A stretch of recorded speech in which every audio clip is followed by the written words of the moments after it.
Hey friends, John here. Welcome to The Martial Actor. Today I'll be reacting to Harley Quinn in Birds of Prey. Now I haven't seen this movie yet, which is nice, but I'm a big fan of Margot Robbie and I like Harley Quinn as a character. I think on the Marvel DC side of things, I tend to fall on the side of Marvel. I think their movies are done a little bit better, especially when it comes to the writing. I do like DC and I hope that they can step up their game to really match the quality that Marvel brings. So let's get started. Okay, so it looks like we've got some baddies with guns entering some type of building. And there's a short Asian child whom I'm not sure what role she plays, but she's like sneaking in.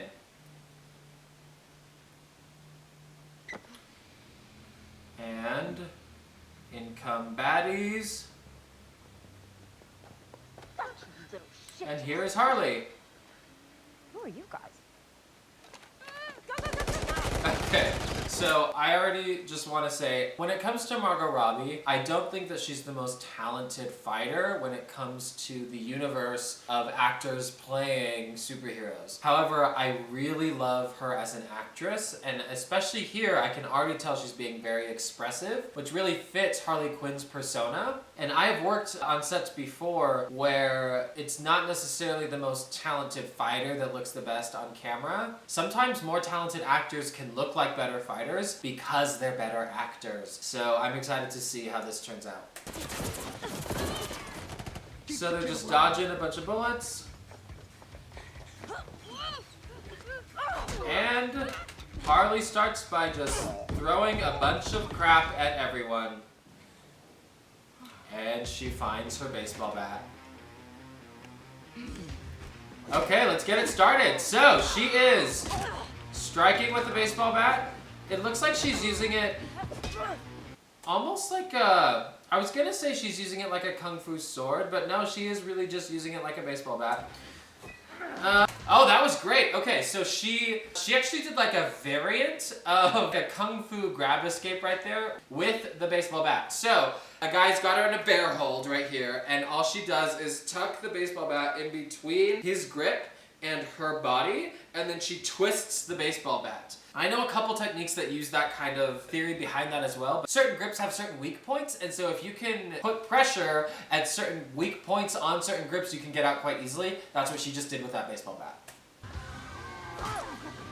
And, oh, that was nice. Oh, that was really tricky. Okay, so she just did like a kick on one person and then used the momentum of that rechamber to go through someone's legs, took them down, rolled over them, and now looks like she's about to hit someone over the head with a baseball bat. That was all one fluid take, which that would be quite a difficult sequence to do in one take, so good on them. Okay, and that was a fun shot. So there are two fun things here. One, the camera is messing with ramping and slowing down the speed, which I'm a really big fan of when it comes to fight scenes. I do think it can be overdone, so you should use it sparingly, but this was a good moment to do it. The second time is I think that this choreo is good because it's a subversion of expectations. We were expecting to see her throw the baseball bat directly at that gangster's face. Instead, she threw the baseball bat at the ground, which then bounced up and hit his face. It's not super different, but it is enough of a subversion to bring in some comedy, which is fun. Okay, we get like a little breather. She finds her.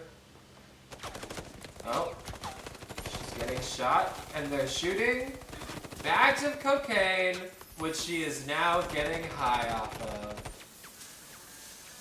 Great. Okay, so I will say I am a really big fan of the current trend in fighting films, and I feel like this came because of Guardians of the Galaxy, where people juxtapose really intense fighting sequences with really fun songs. I can already tell this is heading in that direction, but it's gonna be fun, so let's watch.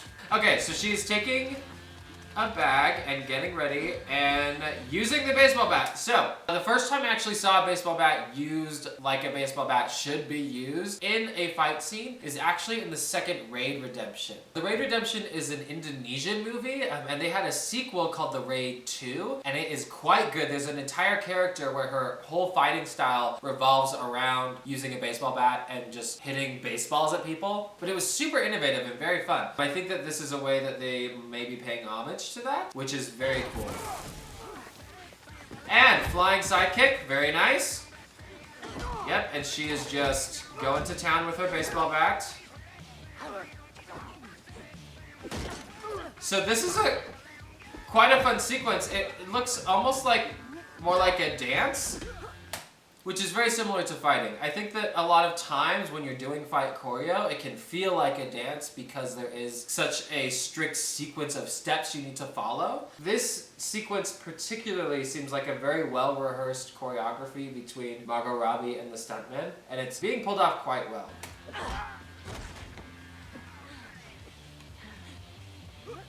Spinning hook kick, that was nice. Front kick, nice. Another spinning hook, and that was a spinning reverse crescent, and that guy's leg gets screwed up and now gets screwed up again. So obviously when you see these kinds of motions where knees are being bent at like 90-degree angles out of the socket, obviously that's fake, that's a prosthetic that they're using. I'm not a huge fan of seeing stuff like that. When it comes to action, I really value execution and choreo more so than props and prosthetics. But what do you guys think? Nice. And she's getting thrown. Okay, so he just kicked her through a car door. And now we're getting choked. Okay, so this is actually not a super safe choke. Most of the time when you get choked on film, what I will have my actors do is I will have them tuck their chin beneath the assailant's hand. That way they can still sell being choked, but there's room for their neck to expand and contract when you breathe. Her chin is very much not tucked beneath these guys' hands. Doesn't mean that this choke is necessarily unsafe. They just have to be a lot more careful because it's going to be a lot easier for an accident to happen this way.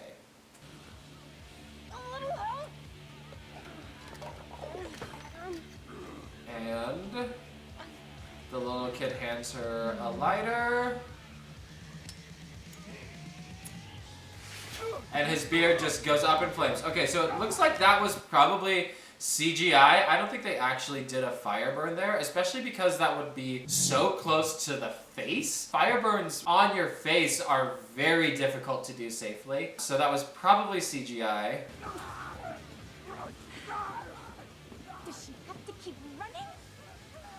Yeah, they might have, on the last little bit there, the fire kind of spread to his upper body. They might have had him do an upper body burn and then accentuate it with CGI in his beard. I'm not sure. I would be interested to learn more about that specific shot.